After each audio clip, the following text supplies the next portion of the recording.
this audience gathered today. Captured behind enemy lines, wearing clothing and carrying arms that were highly compromising, from a desert cage through Italy, Berlin jails, to Colditz, the Austrian Alps, an extraordinary story coming up for you. He's lucky to be here, actually. So our first prominente. It's our privilege to have him here. We hope it's not a nightmare for him. No? Yeah, that's okay. Thank you. Got that one, thank you. Ladies and gentlemen, Michael Alexander.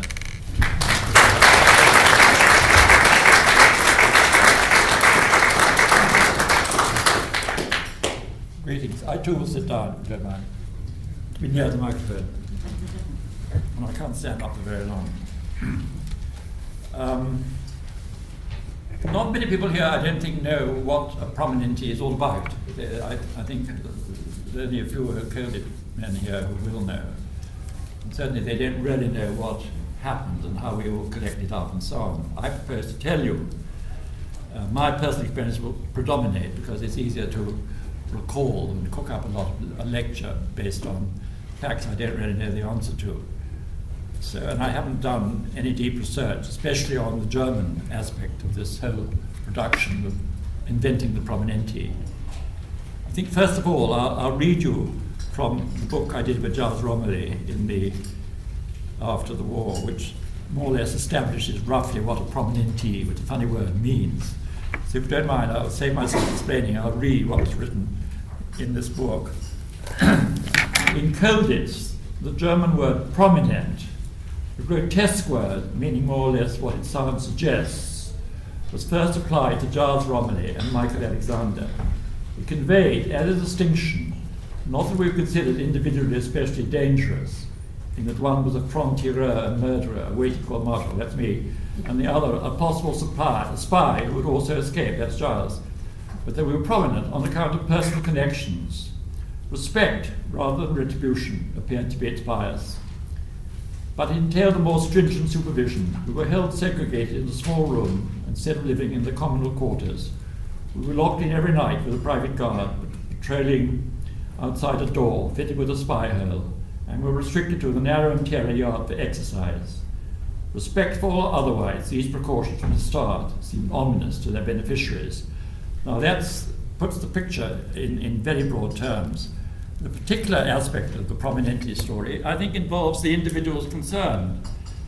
And as I was, I think I was probably the first one to give the Germans ideas about having hostages, which is what it all boiled down to in the end. So I'll give a short spiel on my own personal adventures, then I'll treat with the other people who, one by one, rolled up at Colditz in their own time. And then I'll talk about how we were all moved at the end into, most of us down into the so-called Alpine Redoubt before the arrival of the Americans. That will be my general thesis, effectively. Starting with myself, the first prominente, or if not the second, because maybe Giles could claim to be the first. I was caught in North Africa under rather, shall we call them, inauspicious circumstances, because it was a time when Hitler had given an order that people involved in commando actions, and I was in the thing called the SBS, Special Bird Section, should be summarily disposed of. And therefore we were not very happy in our operations at that time, especially as the previous one had attempted to shoot Rommel, which may or not be considered a fair game.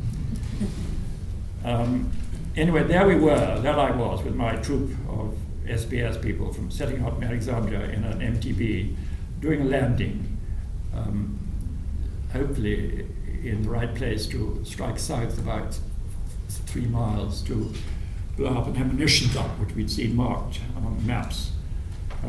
Well, actually, this was the second shot. We landed again in the middle of the 9th Light Division of the Africa Corps instead of a deserted beach. So we were instantly, everybody woke up and lights and guns started moving off at sea.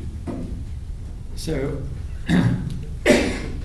I was left there in a sort of behind the sandbank with a corporal, Peter Gurney, in a Marine, and myself. The rest of the party, were about 6 in number, stayed behind on the beach where they landed. I imagine lying low. And I imagined that the first thing they do was to go back home. I don't know what happened to them actually, but I know they all got back in the submarine somehow. I don't know quite what the story was. But Gurney and I, we decided to have a go. We hadn't done much lately, so we thought, well, we go and try to do the job. Well, on the way there, this is part of the story which affected me later, we had these bombs, these time bombs, sort of, which were called Lewis bombs. Jock Lewis invented them with, sort of, they were lots of sticky balls, and you stuck in a thing called an acid time pencil. And when the acid, after a certain time, an hour or so, it wore through a wire which set off a detonator, and then the thing blew up, supposedly anyway. So we had a bag of these things. So I put 2 of them on these, on a couple of tank transporters, thinking that the tank transporter was really worth a tank or two, and not to be despised as targets. But it so happened, as I'll tell you later, that there were men sleeping in each of these cabs in the tank transporters, which I didn't know they were there. Anyway, they apparently were blown up. It didn't put me in a good position, in a good light. Then we got to the dump and we put our bombs there, and then we decided the only way back was to walk, which was an alternative, which is 25 miles to the Alamein line, which was not unfeasible. We thought we'd pick up a lorry and go around the bottom way through the so-called Catala Depression. Well, we were held up by some Arabs who said they'd bring us some food. They didn't, so we made a very late start, and so we walked all night. Instead of getting through the lines or getting into any sort of means of transport, we got into a German tent, the most isolated we could find, which had, I think there were 4 young Germans in naked. It was dawn now, it was first light, and they were preparing for breakfast. They were in there naked to the waist. So we held them up with the pistol that I had, and they were just having breakfast. Well, Peter Gurney, Marine, he presumably knew about knots, and there was rope there. We tied them up. And then we had their breakfast, actually, which I remember was spaghetti bolognese. And that was something to keep us going for the day. Then I did perhaps a rather stupid thing. There was an ordnance tent, I think, and there were a lot of these German pistols and things lying around, presumably to be repaired. So I stuck a couple of Lugers, which we collected, our people liked Lugers, into my belt, which was one of their belts, because it got miduns. And I put on, purely to keep the sun off my head, because I lost my hat ages ago, I put on one of their Africa Corps hats, which implied, of course, that I was improperly dressed, as indeed I was. And then we sallied out, and one of the guys we tied up got undone, and then we were rounded up, and prisoners, and we were put in a cage, and we're very concerned about our fate, because we knew about this order. Consequently, I tried to get rid of my uniform, but anyway, we were put on a charge, at least I was, and the German officer read out this charge, which said that we were to be summarily executed. Me as a franc-tireur and a murderer. I said, what do you mean murderer? They said, well, there were men in these tank transporters you blew up. So that's another additional charge for you, apart from the fact that you're wearing funny clothes and not wearing a British uniform. So we were in a spot there. And then I let it be known, rather deviously, that I was related to Alex, the General Alexander, who just come out to the Middle East as GOC&C, and a person they would have rather respected. And the treatment suddenly changed. I was suddenly treated with some respect, and I was my relationship was more distant. In fact, he's a relation of my father, but to me he would be a second cousin once removed.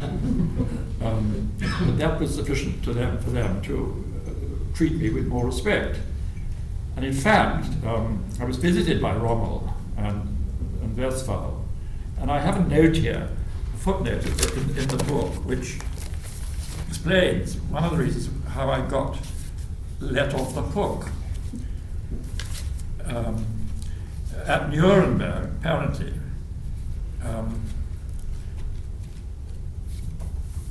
this is according to Desmond Young, who wrote a book about Rommel.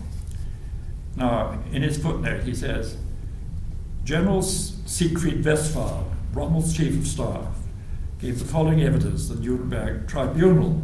Question: could you briefly run through the case of the commando action in which the nephew of the Field Marshal Alexander took part?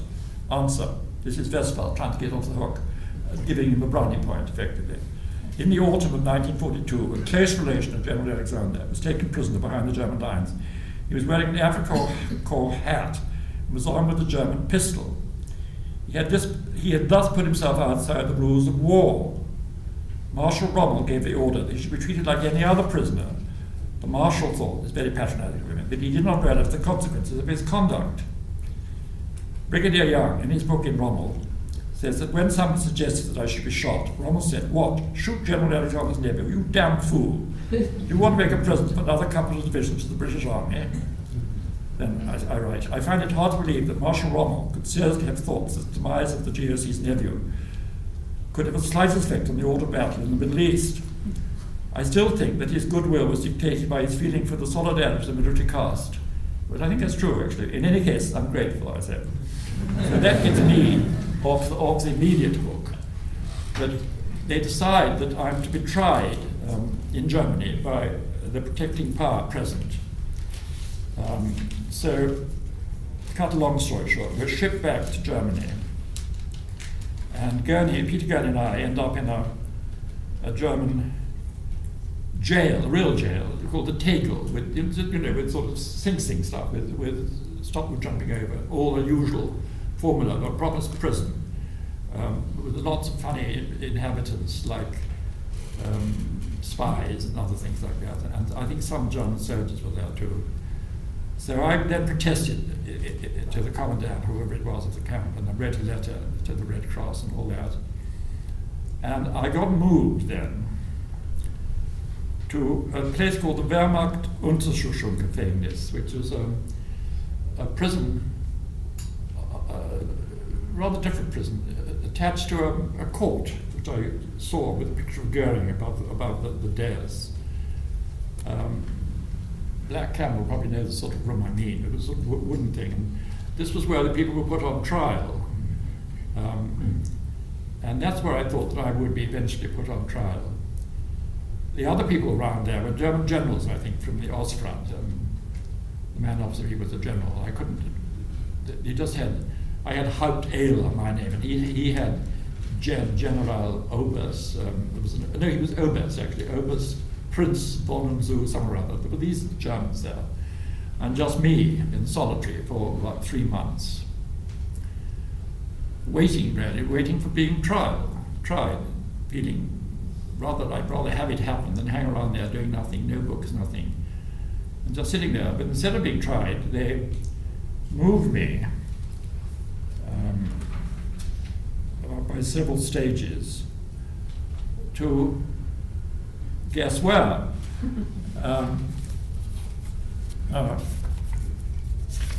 I'll read the bit of the arrival of Colditz, which is quite amusing here.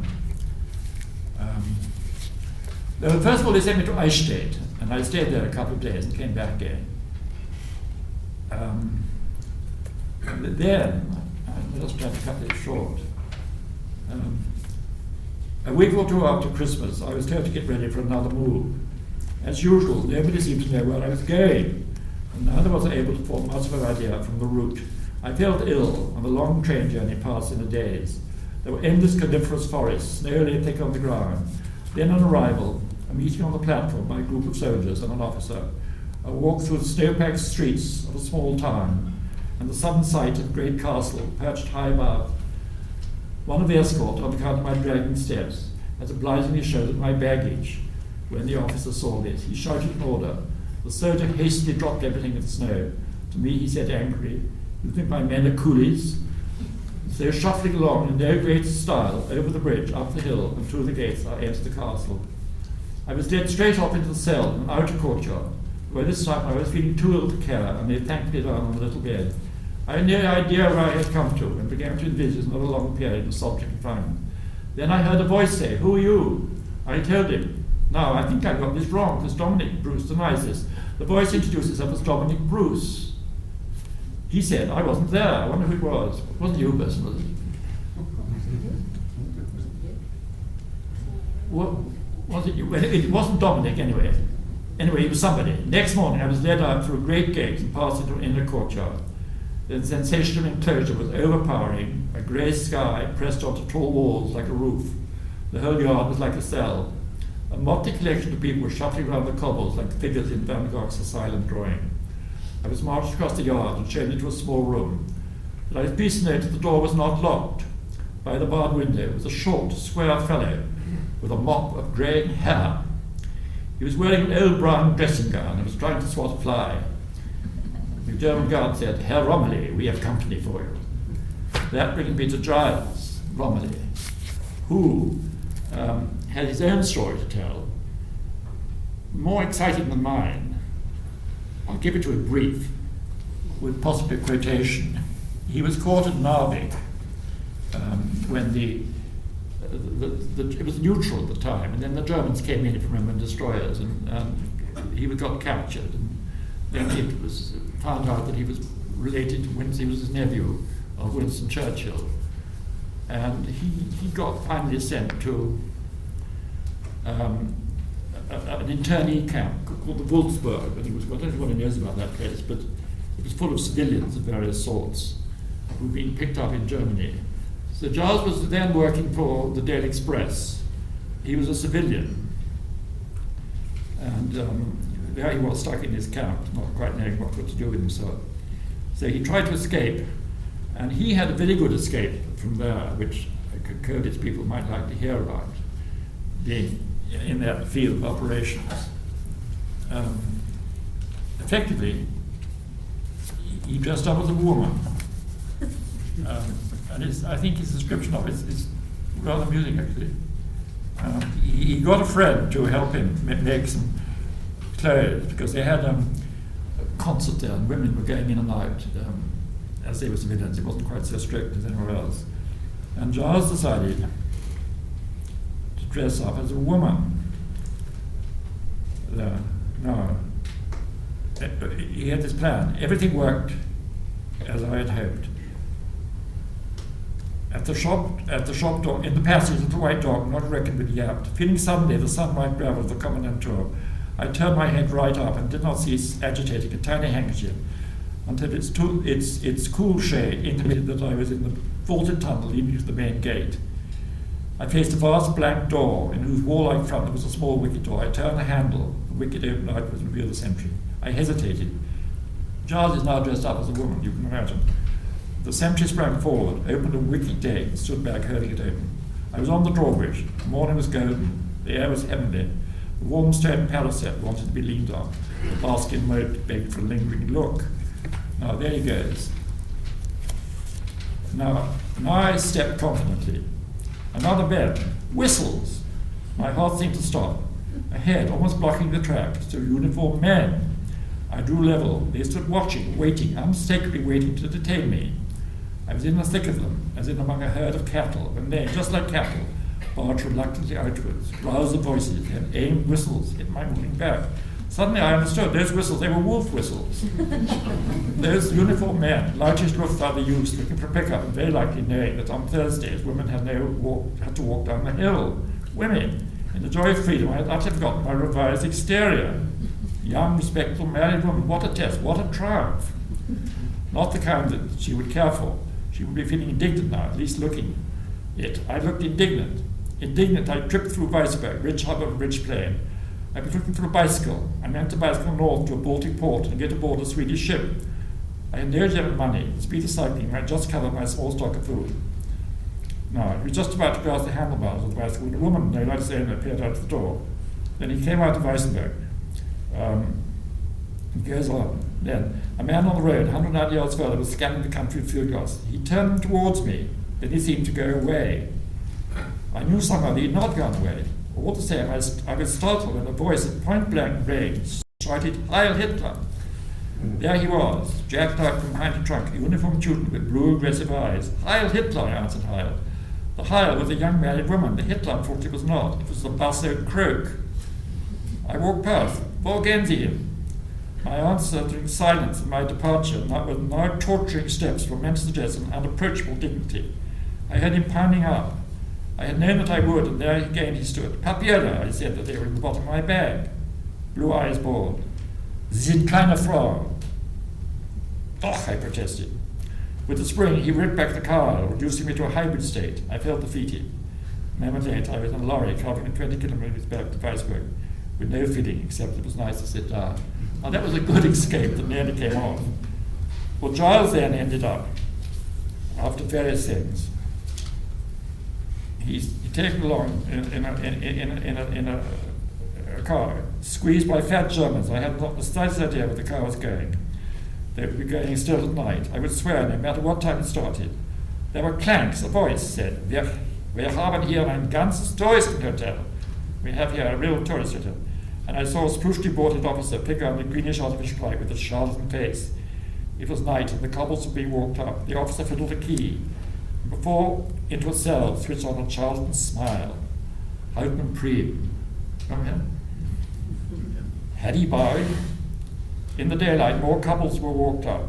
A door opened, and I was in closed space that might almost have been a disused lift shaft. Lift dismantled, roof taken out, between sheer walls, far more high and tyrannical than anything I'd ever seen. A babble of noise clattered mad and absorbed across the narrow cold base. It was November 1941. This was Colditz. So there's Giles and me.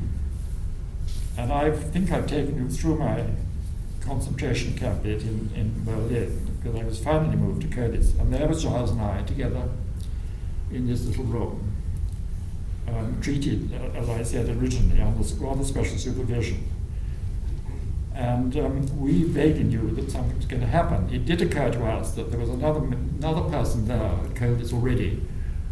Or did he come? Yes, he was there already, called John Arundel, Lord Arundel of Rawdon. We would think that he was a natural-born prominente with a name like that, but he wasn't, of course, a prominente. The reason why he wasn't prominente because he didn't have any smart relations, or relations in power, that's to say, anyway connected.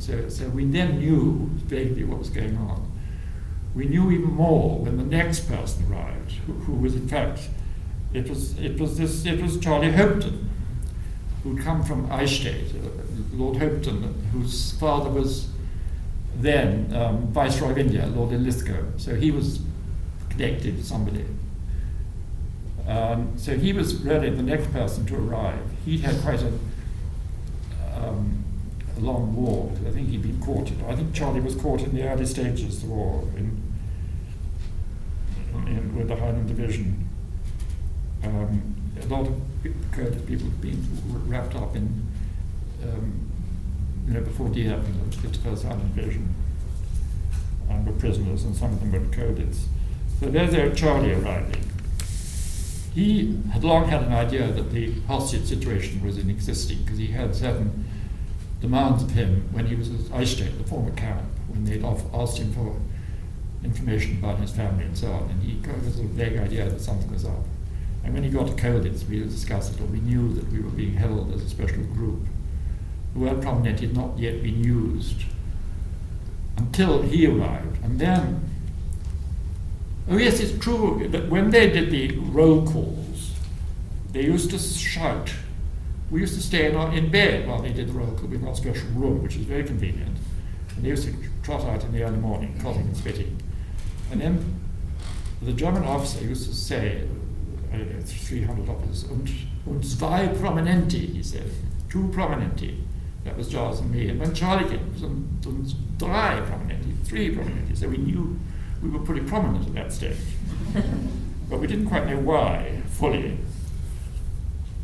And it was rather convenient because we were allowed certain privileges, as we couldn't go in the park with the other prisoners. We were allowed out in escort in the park under 4 or 5 guards, which caused some hilarity amongst the population of Colditz, saying, why do we need 6 guards to escort 3 pathetic prisoners of war? You ought to be at the Oz front, you know. So we used to go for these nice walks. We'd been then joined by John Elphinston, another of these guys who come from Eichstätt, who was his aunt, he was nephew of the Queen. And he didn't know how they knew that, because whenever they wrote to him, they always used nicknames. And the Queen, when he referred to in his letters, was always referred to by a boy's name. So there he was. That was another one there. He got caught early on in the war and had a funny sort of career. He come through I think he came through the tunnel there was a big escape at Eichstätt, and 165 officers had got through the tunnel and been rounded up. And another one arrived after that. Who came up? Oh, Doig Haig, who arrived. Now, Doig's father was the field marshal in the First War. Doig was in the Greys, and he'd been captured in the desert and moved up through Italy.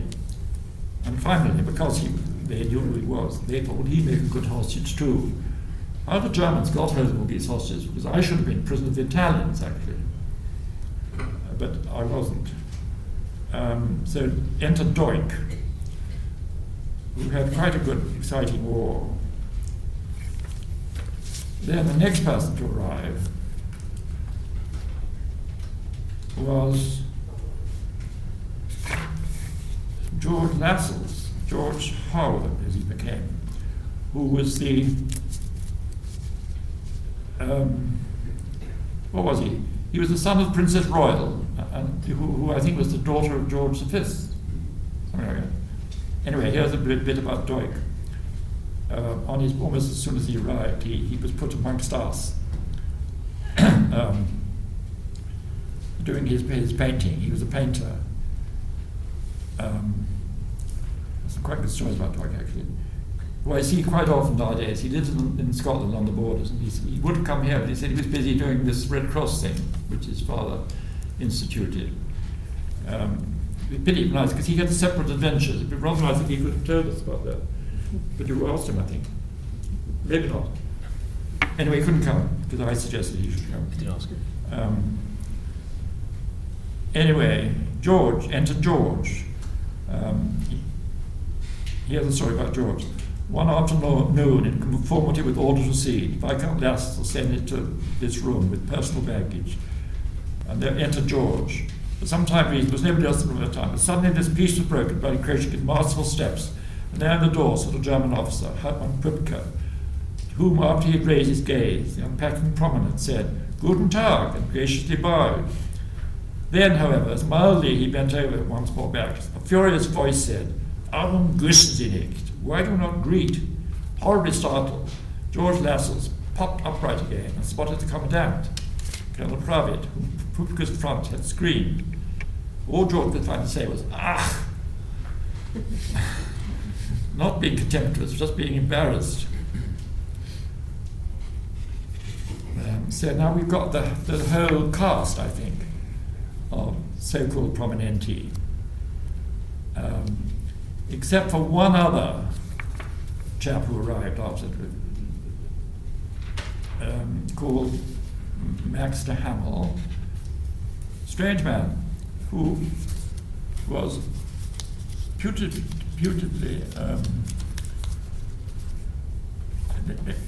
Max, here's how Max turned up. Here, by the time he reached Colditz after his entry from Eichstätt in company with John Elverson, Max's captivity had amplified the overtones of the incident in Aarhuswood, who was acquiescent about his new status as a prominent and also reticent. Had he been taken in Eichstätt? He had been asked in Eichstätt, "How is your relation to Mr. Churchill?" Taking it back, Max had answered he was a sort of distant cousin. Third cousin would be correct, he said. Had they suspected? Retired to his attic office, granted by the Germans as a tobacco store, but adapted by the prisoners of rendezvous seeking trade with the Germans. He scrutinized his own letters and came at last upon a line of this homely gossip of his grandmother, to the effect that his father, quotes, had met some of Mr. Churchill's grandchildren who were cousins of yours. So that was Max's reason for being there. He fought in France and blown up in his tank, but he hadn't expected to be moved to Colditz as a prominent. So that was Max. That makes the lot, except for General Komorowski. Now, General Bohr arrived very much towards the end. He was the military commander, really, of the Home Army in Warsaw, who were geared to a rising against the Germans who were occupying and attacking it generally.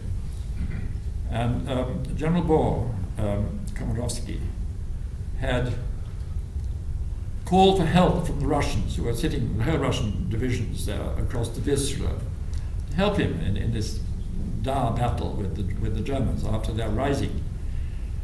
And the Germans, the Russians, after 3 requests, refused to help in any way whatsoever. They sat there waiting, the theory being that they wanted the Poles to be disposed of. I won't give the story because it's extremely interesting how he had been, because the Russians didn't arrive, he marched out with the Polish army and surrendered to the Germans, because he thought they'd be a lot better off with the Germans than they would with the with the Russians. And also he wanted to stop the civilian population being massacred. So he did in fact surrender, which has led to certain questions being asked here and there, but nevertheless it was right and good. He was extremely correct with his dealings with the Germans. He wasn't doing any deals with them at all. So he became a prominente effectively, and he and his staff were quartered, or he the general was quartered with us in this little enclave in Colditz Castle.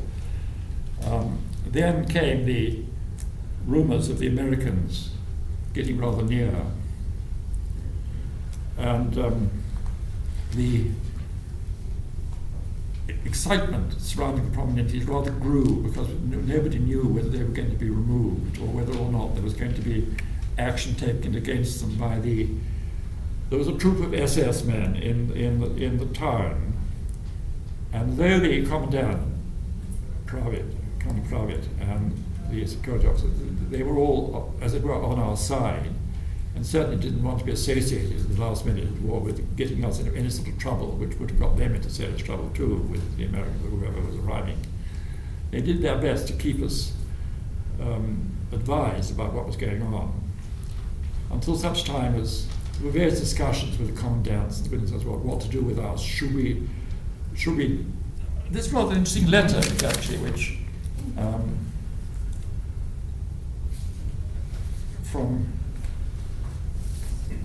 but actually, it's from Pat Reed, who escaped, as you may recall, and ended up in the British legation in Bern at that time. And he writes to his colonel, the colonel of the legation, having seen Mickey Wynne, one of our people who had been repatriated, I think. He talked to him, and then the question was,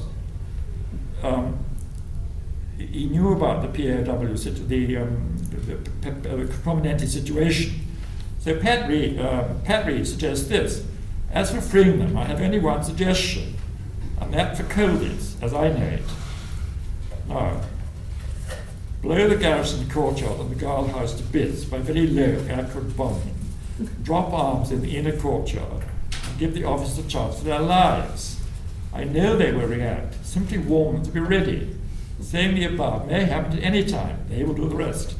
I'm not a brave man, but I know that if I was offered a last chance, free preferably with a weapon to becoming a Nazi hostage, I would choose the former course every time. I wouldn't.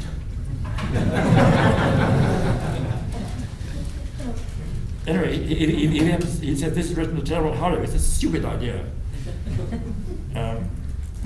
So anyway, that obviously didn't happen. although there was talk about rescuers on our walks, and the Germans said, well, we're not escorting you with guns because we think you're going to escape unless you're given your parole. We're here to prevent you from rescue by a landing or something like that. Of course, again, is a bit fanciful. So people were thinking about us a bit. And the Swiss were interested in us. And there'd been a certain amount of toing and froing with the German Foreign Office, and the Swiss, who were the protecting power, were supposed to look after us. And they were doing their best. But anyway, they couldn't do much about our removal. It took place one evening, as we could hear practically the American guns. We bundled into a bus and driven off into the darkness, all of us, including another late arrival. It was called John Wynant, who was the son of the American ambassador in London. He was always thought to be a bit pro-German, I don't know why. John wasn't, his father was. So there we all were, and we were driven south through Salzburg, which is, we passed through the early morning. We'd just been bombed a few days before. It was absolute facade of houses and no more. Pretty awful sight. Then we thought of escaping, but General Ball said, don't be such fools, don't be such fools. And then we ended up in a camp, a castle camp, which people may remember. Oh, no, that's right, this was later. We ended up at a castle called Königstein on the Elbe. Huge castle, wonderful view over the whole basin of the Elbe, way down there, which was full of a lot of French people, some generals. And that was where General Giraud had escaped from. He was let down on a rope, I don't know how he did it. It was a pretty good effort. And we were there, and it was we were taken into the German officers' mess, I remember, and there was this room, sort of just like an officers' mess, you could say, with stags' heads on the wall, things like that. As we came in, there was a picture of Hitler on the wall, and as we came in, one of the officers turned it to the wall. And then, shortly afterwards, the commandant came in. We all sort of stood attention, and he said, I'm sorry to have to tell you, gentlemen, that President Roosevelt, is dead, has died. So that was a sad moment for them, and for us anyway. It was the very day that he died. We were there in Königstein. So then Charlie Hampton and Haig were not well. Charlie had dysentery, Doig had dysentery, and Charlie had feeling rather overexcited. So we got permission, John Helfson got leave for them to stay there, which was against orders because we were ordered south to get us into the hostage area. So we left them off there, and they had their own separate adventures, and finally rescued by the Russians. Some good stories there, actually, but I won't tell them now. Then we were moved to, first of all, we arrived at a place called Laufen, which is just somewhere near the river Salzach. And of course, John said, oh Christ, Laufen, we've been here before. And I think it was a civilian camp. That was a civilian camp then. And John Elphinstone, a very correct military man, he was our leader, effectively, senior officer, captain. And he said, what, like, it's a civilian camp, we are British officers, and we will be treated as British officers, and we will be sent to a proper prisoner of war camp. We're not going to go with a lot of civilians. You see, we were frightened. We were with the Wehrmacht all the time, and we were very anxious not to be taken out of the Wehrmacht hands, because we thought they would do the right thing. So, but we knew at the same time that as prominenti, we were due for hostage treatment. And we knew that behind all this goings on was none other than our friend Himmler. So there was this ominous feeling all the time. So we went on a holiday trip. So then John beat him down, and rather crossly, they took us to another place, another castle not far away, called Titmoney, which is full of Dutch people, Dutch officers, who at that stage of the war were not taking escaping very seriously, but they had done before, and they built in the wall potential hide to put somebody in, thinking they'd escaped, part of escape plans. I think it was one of Colditz too, which they were not supposed to know about. Well, there was a Dutchman there called Van der Heuvel, Vandy, as he was known, who had been a great Colditz man, great escaper. And he had this hide, it was his territory. So at that night, under Vandy's auspices, he got us out of our beds and substituted us for the Dutch officers and moved into this strange hole in the wall, in the stonework. Not very large. And being 5 of us in there, you can imagine it was a bit of a crush. And we were there for 5 days, hoping something would happen. Meanwhile, I won't bore you with that story, but it is quite amusing to be stuck in a hole for 5 days with one of them chewing garlic all the time in any one lavatory and no room to move. It was all done in sort of rotations. So that was that, until such time as we suddenly heard a banging on the wall outside.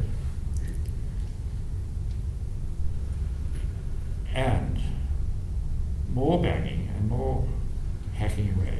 And suddenly, the stone on the side of the thing was removed. And there was a whole group of SS men, a couple of dogs, and a few other rather one-looking camp officers, the camp commandants, dogs, white in the face. And we were hauled out. Well, how were we found? Nobody quite knows. It was thought that a Dutch officer had given the game away for some reason or another. But that's what they said. But there we were, exposed, and marched away under very heavy SS guard, out of the camp. And we were moved in a bus to another camp, which was the one down further south. It was back to Laufen we went, that's right, we went back to Laufen. Well, again, and there we were, put in a sort of separate section this time. They knew about the officer business, so they'd wired off a bit. And there were civilians next door, and we were just behind, just the group of us, not quite knowing what was going to happen to us. So I established communication with them by means of a matchbox and messages. So we kept on having little messages to and froing from them. And it worked very well, until we learned suddenly that there was a bus waiting for us to move us somewhere. And we didn't know where or what. And the Dutch said they tried to sabotage the bus, but they hadn't succeeded. So we were put in this bus, and as we stepped out, we were met by this rather odd, this German car, Mercedes arrived with. We all thought it might be Himmler. He looked exactly like him. Could have been, I suppose, because he at that time was in charge of all prisoners of war. He put himself in charge, the top level. So he could really he could move us around if he wanted to. But I think the Wehrmacht wanted to keep us close as possible. But after this business, we lost touch, except through the Swiss representative, Mr. Denzler, who was a wonderful little boy. He was watching us. He was standing behind a tree, I remember. And I gave him a smile as we passed. And he said, so he knew that we'd been moved. And we were put into this lorry, and we were moved down through the Alps, through all the places like where the Führer lived, and also places on the top of the hill, or down here. And finally we ended up at a rather grim miscellaneous camp, a place called Pongar, which is further down the Alpine pass, through the mountains there. Various signs of military activity there. And we landed up in this slightly sinister camp full of old people, not quite knowing what was going to happen. And we were then moved again to a rather odd situation arose. We stopped off at, in the evening, we branched off the road into a sort of farm it was, and were led into this large room full of table laid out with masses of food and drink and stuff. And in the back of this room was a huge fireplace with SS troops lying on the floor. We thought, God, this is it, you know. And enter center stage, this large figure wearing a white uniform comes in and introduces himself as Obergruppenführer Gottlob Berger was his name.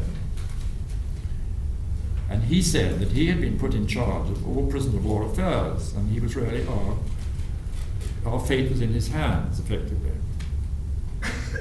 And then he made a speech about how, wasn't it time that the British, at this last moment, the British and the Germans got together to beat the Russians, and how what he called the Rote Virus would infect us all, and so on and so on. And then he said, I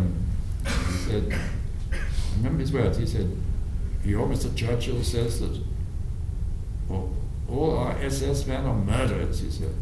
He said, do you think these boys are murderers? And he pointed to these young chaps, Boy Scouts, sitting around the fire.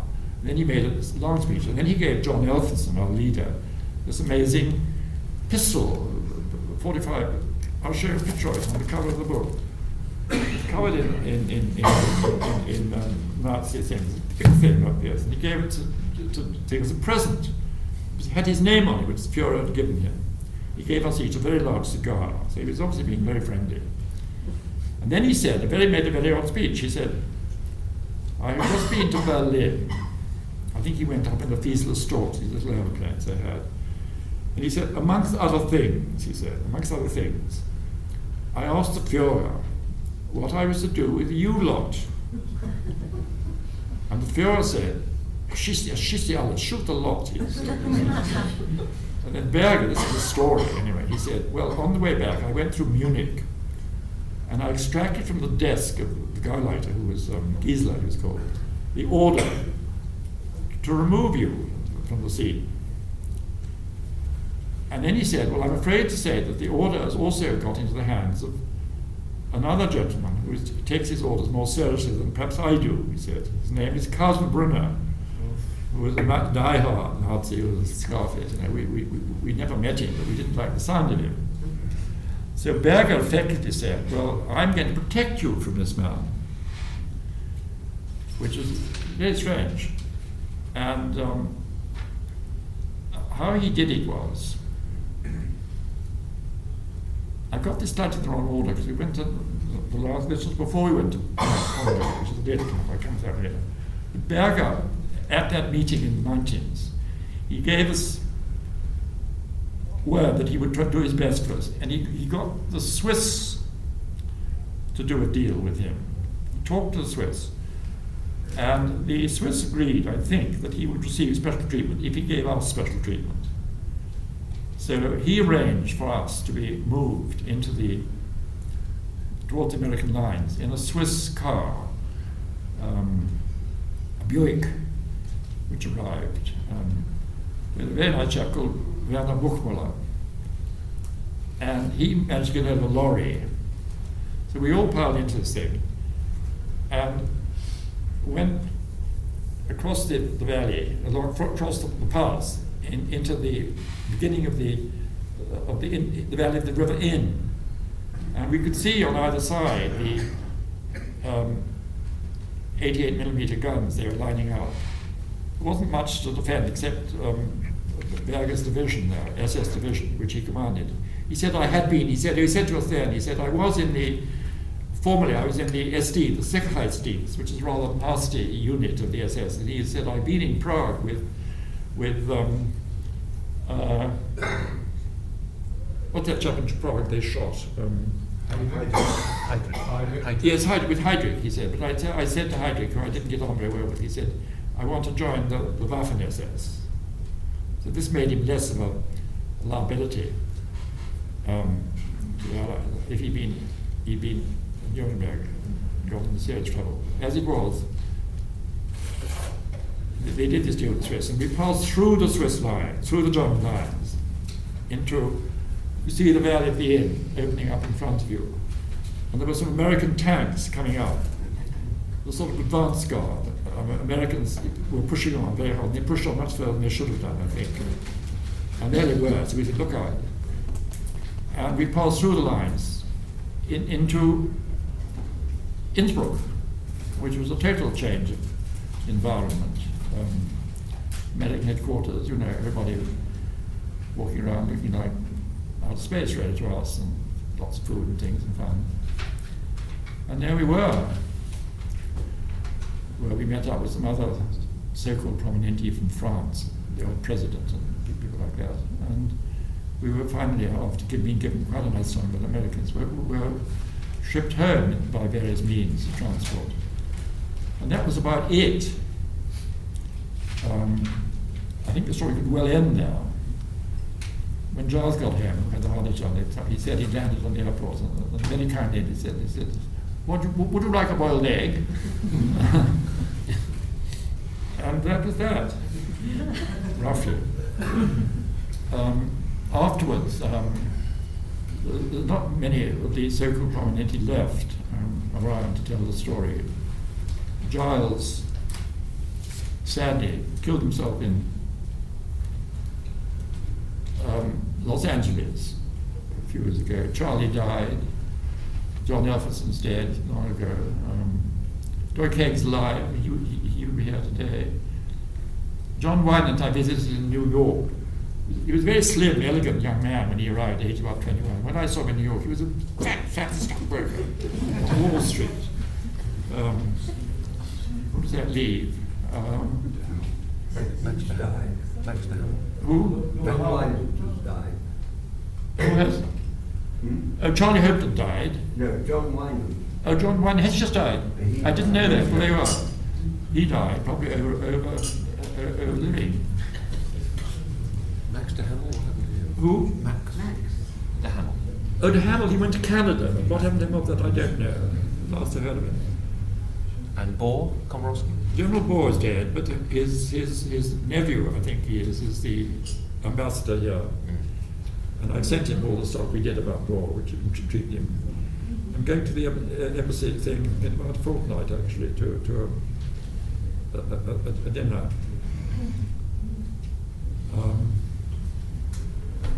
Und so weiter.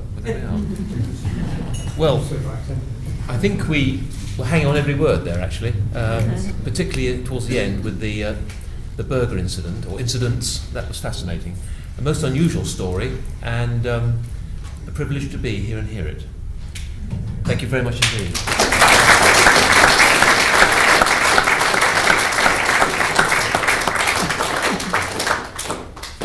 Now, it's getting on towards 1 o'clock, but I don't think we can afford to miss some questions and answers. So please, the floor is yours. David. Corporal Gurney, you mentioned Corporal Gurney. Yes. Did you ever meet him again after? No, interesting question. But when there was a series on the television about a year ago, in which I spoke up about my adventures and named him, as a result of which I had written to the Marine headquarters saying what happened to him. I thought he might have come from sticky end. I must confess, I had a bit guilty on his behalf, thinking I shouldn't have brought him all that way, perhaps. And he was apparently moved to a camp in the end. He had rather a rough ride before that, because he should have been shot equally. But I wrote a letter on his behalf saying that he was my man, insofar as he was under orders. So they had no right to shoot him under any circumstance except Hitler's commanding order. And then I got a call from his wife after that broadcast to say that he died a few years before. He survived the war. Yes, he just died, some illness of some sort. If I could just survived the war. add the fact he ended up in Marlag Milag Nord, And it's interesting to note for you anoraks amongst you here that Michael's prisoner of war number was 4131 and Gurney's was 4132. I suppose that's because we were caught together. Yes, but it's unusual, I think, to have an Yeah. officer in another rank with consecutive numbers. He was a very good fellow. I wish he was still here. Except he didn't tie the Germans up properly. Garsham. My name is Garsham Morrison, new member. I'm interested to know what happened to Berger at the end of it. I'll tell you what happened to Berger as far as I know it. I don't know his ultimate fate. I think he's obviously dead now. But the deal he did with the Germans, with the Americans or the Swiss or whoever, stood him in very good stead. You think with his history, he might have got into something really nasty happening at Nuremberg. But in fact, he got 25 years. And he was released after 2 years because of illness. I think one or two of us boys, I was asked for my signature, I think, gave him quite a kind letter saying, look, this guy helped, you know. Anyway, then he was released after 2 years, and last I heard of him, which was of course years ago, he was teaching the Egyptians how to make rockets. I don't know how true that is, but that's what I was told. Who else? Yeah. What became of the pistol? Of who? What became of the pistol that was given over? Well, I suppose John Elverson had that. And they did a television show once, of sort of, for George Lassell, This Is Your Life they did. And John Elverson wasn't there. I think he maybe died, but I had the pistol. And at this interview, somebody was telling the story about the pistol, and I wanted to show it, you see, so it's in my pocket, so big I couldn't get it out of my pocket. So on the screen, I seemed to be doing this before I finally produced it. And I think it went back to Elphinstone. The pistol, yes. Have you ever seen a copy of the death warrant that was issued for you, or not? No, I don't think there was one. There was a charge, I saw that, which is covered in Eichenleib and swastikas and eagles, which the man read out to me in the field. He ran that out to me. I think as a matter of interest, they didn't know what to do with me after the order from Hitler, and I think they had the idea of disposing of me without trials in the field.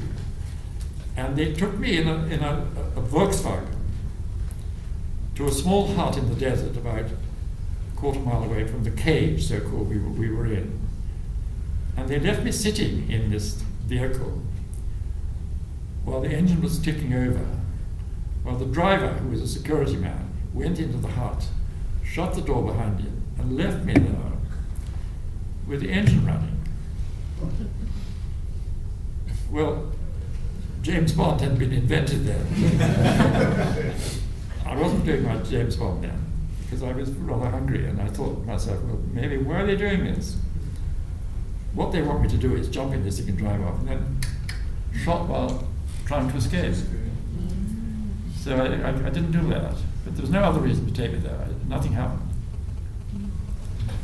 Bearing in mind that you were part of the special boat section in the Royal Marines, Yes. were you ever mistaken for somebody in the SAS? Say again, sorry? Last Were bit. you mistaken, bearing in mind you were in the special boat section of the Royal Marines, were you ever mistaken for somebody who was in the SAS, Special Air Service? Well, we were effectively part of the SAS. We were a sort of C subsidiary, effectively. David Sterling David Sterling and I both came out in the same commander unit, and he did the SAS, which I thought was a silly idea with parachutes, as it turned out to be.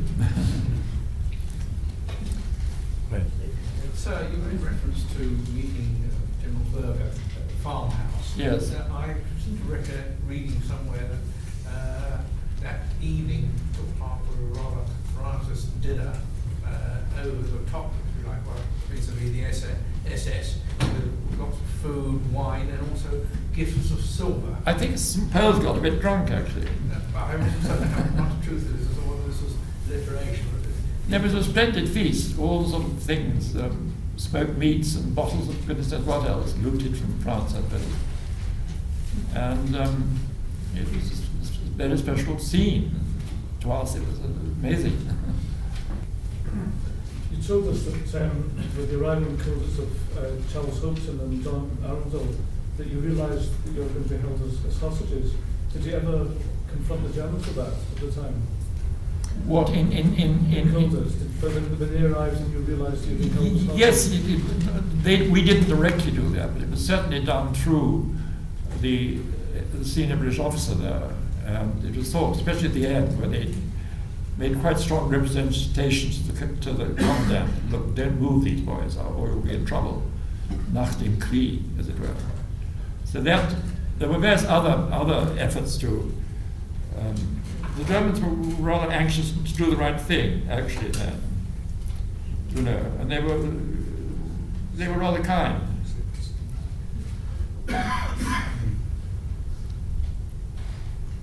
When you were locked in solitary confinement in Colditz, what facilities did you have in your room, and especially at night time?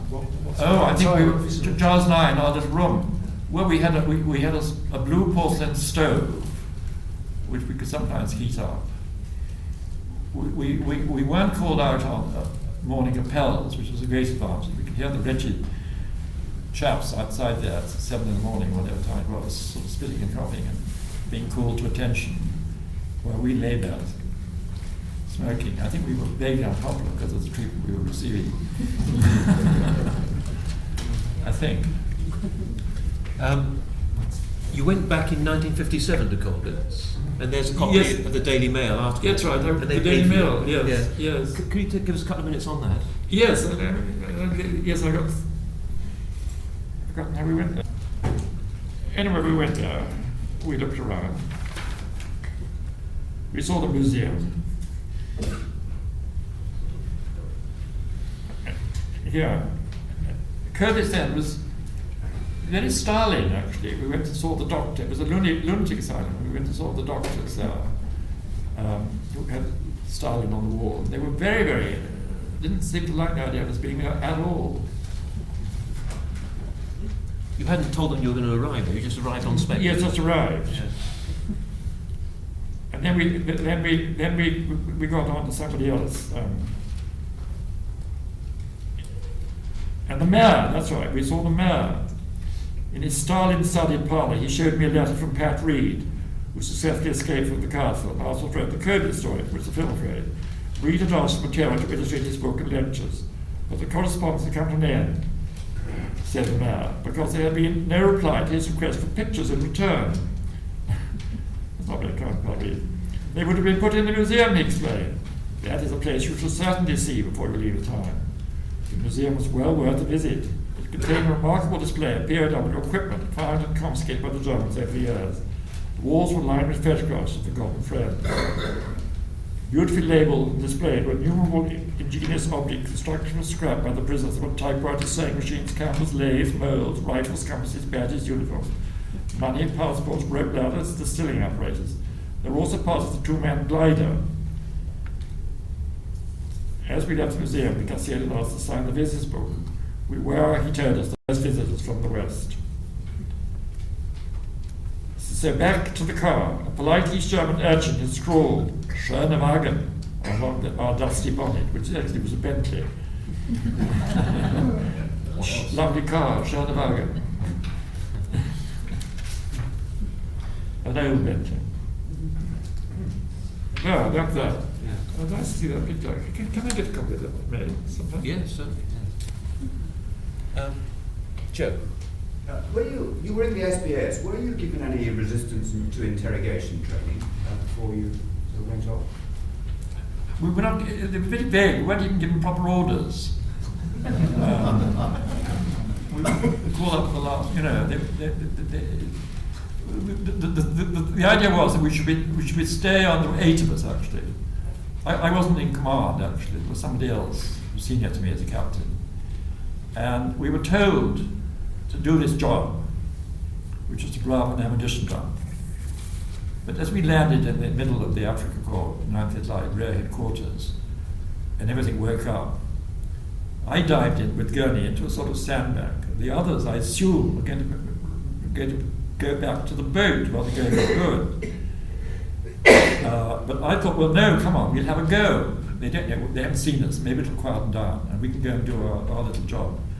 And then I sort of realized I wouldn't get back, and I also realized that we wouldn't have a chance to get back to the boat.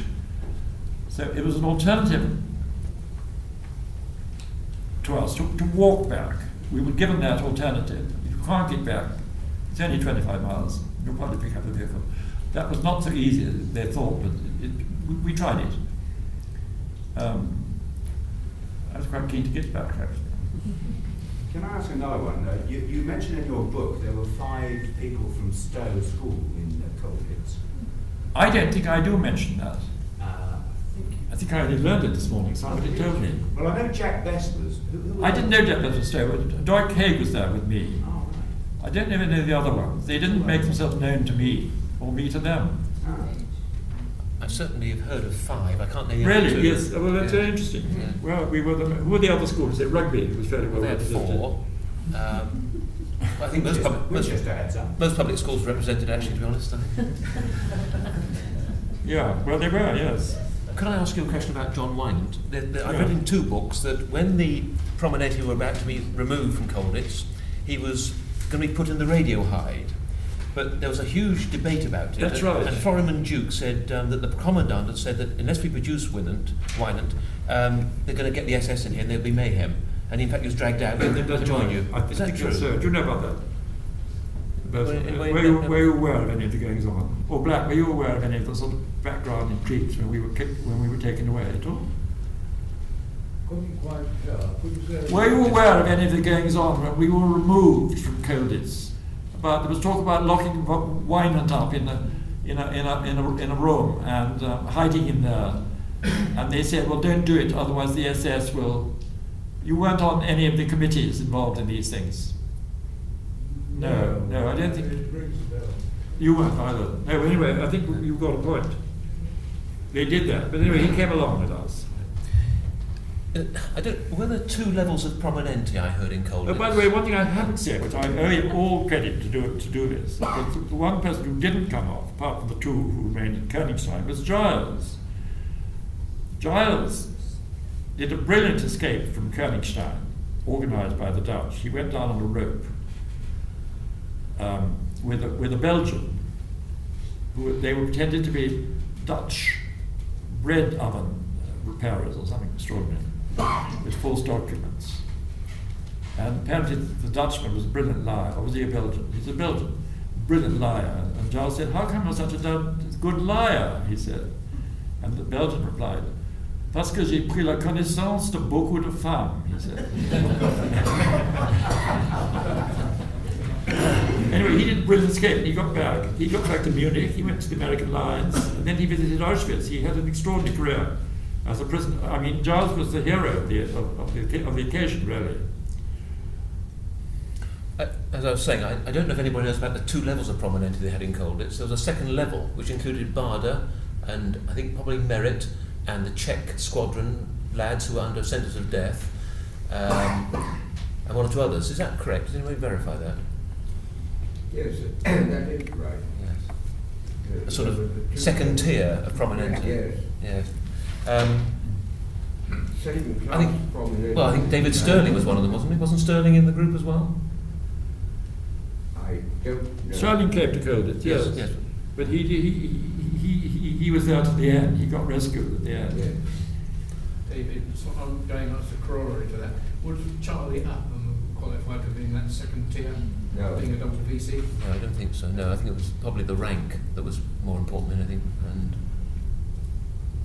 Did you know there's a chair to John Wynant at Oxford, which was started by his brother Rivington Wynant? Rivington Riv, yes. Yeah. No, I didn't know Yeah, well, that. he set up a chair, and No, I never knew that. I think it's in Humanities after his death, which I think was in the Oh, how interesting. early 90s. Yes, Riv was his brother. Yeah, his brother is still alive. Yeah, I would think so.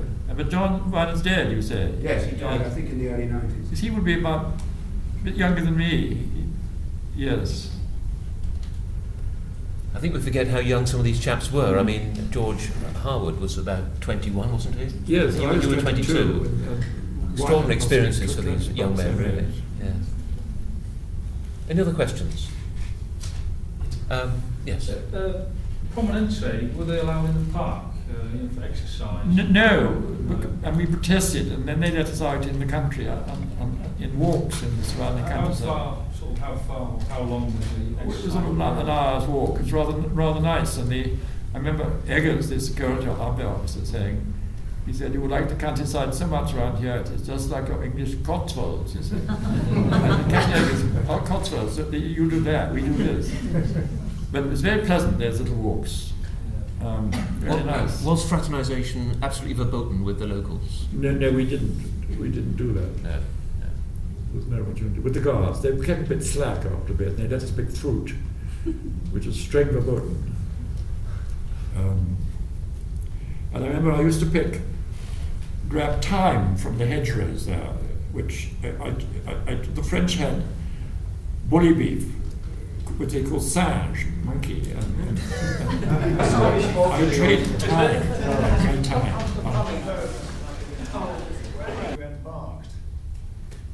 Alexandria, in an MTB. It wasn't all that far up the coast. And were you a captain or a lieutenant? Because books vary on this. Well, you see, I come to the SBS because I just done a funny operation with the Corps headquarters I was on. We've done a sort of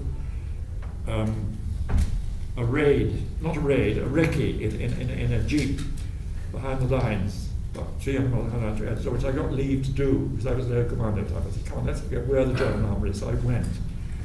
So then there was a new, this was John Harding who sent me on this little trip, which was rather successful. And then I was a captain. I was a G3, you see, on the Corps headquarters. And then there was a new general called Erskine. There was a new Brum. So I think because of this rather unorthodox operation, they thought that, well, really, you shouldn't be on the staff. You should be with the commanders again. You know, you're not a staff officer. So they sent me to the SBS. And shortly after, when I didn't know what I was, I think I was still a captain there, but I wasn't the war, I was a substantive captain. So I don't know what I was really, but I think I was paid as a captain. I was a captain. I was a captain actually. Right. But I think I called myself lieutenant because I wasn't quite sure what I was. But the Germans thought I was a captain at one stage. Because I say that because in Berlin, when I was in this solitary, they put on my door Haupt ALE, Hauptmann. So they must have got the message. Were you paid as a captain? That's important. Yes. Yeah. Any more questions? No? Well, in that case, thank you very much indeed for a fascinating hour and a half. Memories.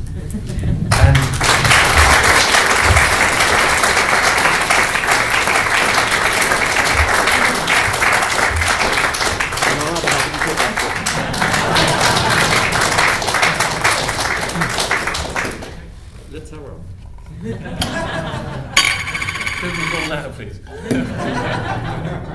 And lunch is served. Can you wait a minute? I'll have some in my water.